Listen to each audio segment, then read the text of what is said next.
മുഖ്യമന്ത്രിയുടെ തലശ്ശേരി കലാപകാലത്ത് സംഘപരിവാർ ആക്രമണത്തിൽ നിന്നും പള്ളിക്ക് സംരക്ഷകനായി നിന്ന പിണറായി വിജയന് ഉപഹാരം നൽകി പിണറായി പാറപ്രം ജുമാ മസ്ജിദ് ഭാരവാഹികൾ. കലാപകാലത്ത് പള്ളികൾക്ക് നേരെ സംഘപരിവാർ നടത്തിയ ആക്രമണങ്ങൾ ചെറുത്തതും അതിന്റെ പേരിൽ CPIM പ്രവർത്തകർക്കെതിരെ നടന്ന ആക്രമണങ്ങളും ഓർമ്മിപ്പിച്ചു മുഖ്യമന്ത്രി.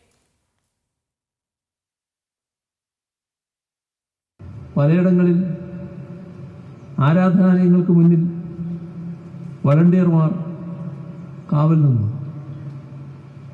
നെരുവമ്പായി പള്ളി ആക്രമിക്കാൻ പോകുന്ന സംഘപരിവാര് ആക്രമിക്കാൻ ചെല്ലുന്നു. അറിയപ്പെടുന്ന RSSകാർ നേതൃത്വം അവിടെ എത്തിയപ്പോഴാണ് അവർ കാണുന്നത് ഒരു സംഘം വളണ്ടിയർമാര് പള്ളിക്ക് മുന്നിൽ കാവൽ നിൽക്കുന്നു. സഖാവ് UK കുഞ്ഞിരാമനായിരുന്നു ആ വളണ്ടിയർമാരുടെ നേതാവ്. അദ്ദേഹം ഈ ചെന്ന അക്രമികളോട് പറഞ്ഞു, നിങ്ങൾ തിരിച്ചു പോകണം. അപ്പോൾ അവർക്ക് പള്ളി ആക്രമിച്ചേ തീരൂ. അപ്പോൾ പറഞ്ഞു, ഞങ്ങളുടെ ശരീരത്തിലൂടെ വേണം അങ്ങോട്ട് കടക്കാൻ.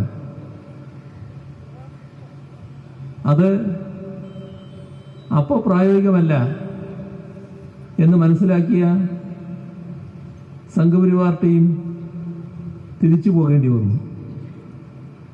ഇതേതെങ്കിലും ഒരിടത്തുണ്ടായതല്ല. പക്ഷേ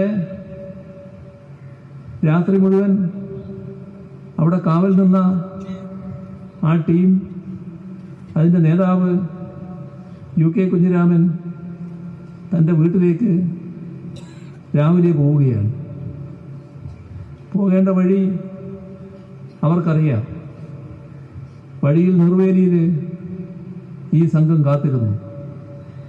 ആ സംഘം UK കുഞ്ഞിരാമനെ ആക്രമിച്ചു. അങ്ങനെയാണ് തലശ്ശേരി കലാപത്തിൽ ഒരു ജീവൻ നഷ്ടമാകുന്നത്. ആ നഷ്ടമായത് ഞങ്ങളുടെ പ്രവർത്തകൻ്റെതായിരുന്നു.